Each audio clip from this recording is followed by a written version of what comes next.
الوصفة بتاعت النهاردة لأي حد الكيك بيفشل منه، ده هتبقى حلوة جدا معاه. ما فيهاش بسكوت ولا أي حاجة، هتتعمل بطريقة سهلة جدا وبسيطة. آم، و- والنتيجة بتاعتها فوق الخيال، طعم وشكل وكل حاجة. وانتوا كمان هتعملوها بشكل أحسن من كده بكتير طبعا. هنبدأ الوصفة مع بعض، المقادير بتاعتنا ونشوف المقادير عملناها ازاي. هنجيب هنا الخلاط بتاعنا، هنحط فيه كوباية سكر، 3 بيضات، فانيليا، كوباية الا ربع من الزيت، وهنضربهم هيبقوا معانا بالشكل ده.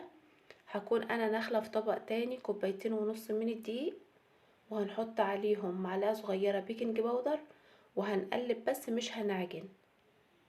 بعد كده هتبقى معانا بالشكل ده، هنقسمها لكورتين، كرة منهم هنحط عليها معلقة كاكاو خام باودر وشوية من الزيت، ورقة زبدة كده، وهنفرد عليها العجينة بأي حاجة بقى.